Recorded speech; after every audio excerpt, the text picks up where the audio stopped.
L'un des grands principes de la comptabilité française est le principe de prudence. Ce principe veut que l'on enregistre uniquement les pertes de valeur probables, mais pas les gains de valeur probables. Sur la base de ce principe, on constate notamment des dépréciations sur les éléments d'actifs. Regardons tout cela après le jingle.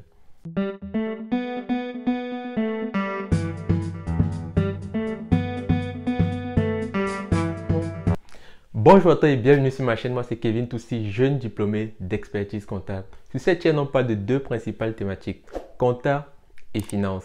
Il est question tout simplement de vulgariser les concepts de base de la compta et de la finance, de présenter et de voir ensemble les différents métiers qu'on peut y avoir au travers notamment d'interviews, mais aussi et surtout de répondre aux problématiques de ceux qui évoluent. Dans cette nouvelle vidéo, je propose de voir avec toi le concept des dépréciations. Dans la vie d'une entreprise, celle-ci peut être assujettie, celle-ci peut subir pas mal de fluctuations économiques, fluctuations des contreparties, fluctuations de l'environnement conjoncturel de façon générale. Pour pouvoir retranscrire donc ces effets liés à la conjoncture, mais surtout les effets qui entraînent une perte de valeur, en comptabilité française, on a mis en place ce qu'on appelle les dépréciations.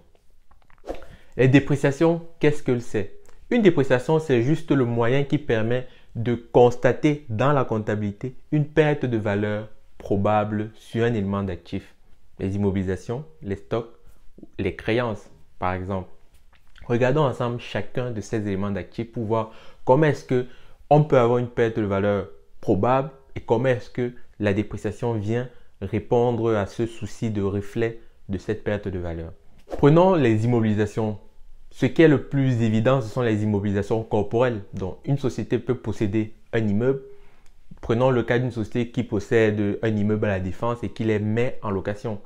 Récemment, pendant la crise du Covid, il y a eu pas mal de télétravail qui a été mis en place et du coup, les sociétés sont de moins en moins enclins à louer de grands espaces à la Défense, dans les tours de la Défense pour pouvoir loger leur société. Mécaniquement, cela a entraîné donc une chute des prix des immeubles à but locatif à la Défense. Donc, pour pouvoir retranscrire ces éléments, cette perte de valeur des immeubles à la Défense, il faut donc constater une dépréciation.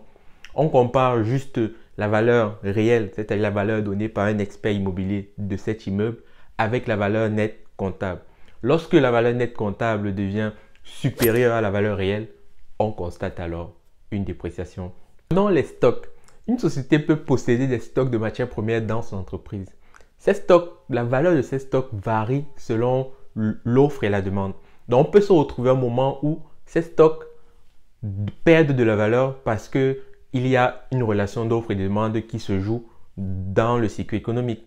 Une fois de plus, pour pouvoir refléter cette perte de valeur du stock qui est dans les comptes, qui est présent dans les comptes de la société doit bien entendu passer une provision pour dépréciation de ces stocks. Prenons encore le troisième et dernier cas où là on parle plutôt des créances clients. La société peut effectuer une activité de négoce et a donc une créance vis-à-vis d'un client, vis-à-vis d'une société alpha par exemple. Si cette société fait face à des difficultés de paiement et qu'elle pourrait être amenée à mettre la clé sous le paillasson à faire défaut de paiement, il faut bien entendu prendre en compte cette potentielle perte qu'il y a vis-à-vis de ce client, parce que si ce client ne peut plus respecter ses engagements, il faut que la société en tienne compte, même si ce n'est que probable pour le moment.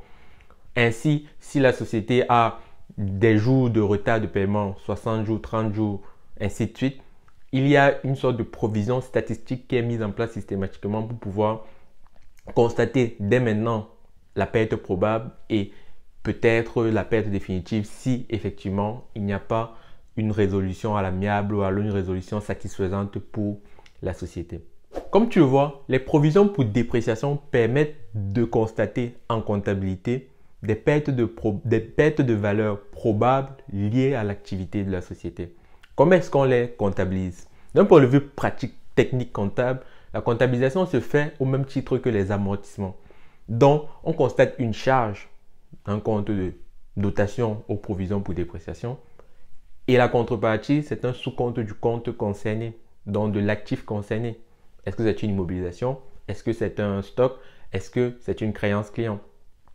Tout simplement.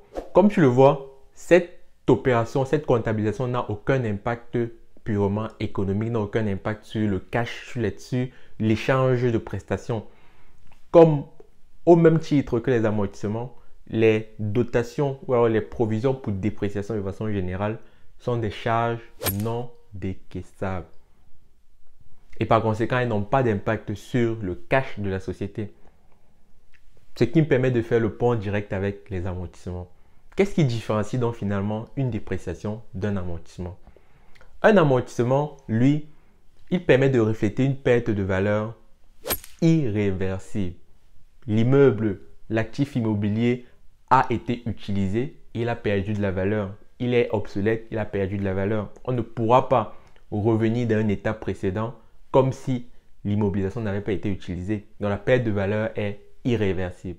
Pourtant, lorsque l'on est sur une provision pour dépréciation, cette perte de valeur n'est que probable et est donc réversible. Il est possible que pour l'actif, que la situation s'améliore au niveau du quartier de la défense et par conséquent les prix de l'immobilier vont remonter.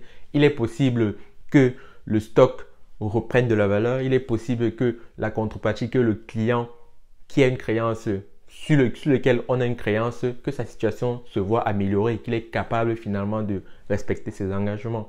Dans ces conditions-là, lorsque la situation revient à meilleure fortune, on va reprendre, on va passer un produit pour reprendre la provision qui avait été passée.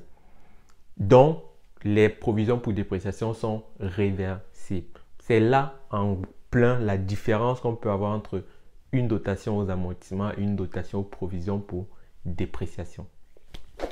J'espère que cette vidéo t'a plu et que tu as appris beaucoup de choses. Si c'est le cas, laisse-moi un pouce bleu, cela m'aide énormément. Abonne-toi également à cette chaîne. N'oublie pas d'activer la cloche de notification pour ne pas rater de prochaines vidéos comme celle-ci. Je te dis à très vite.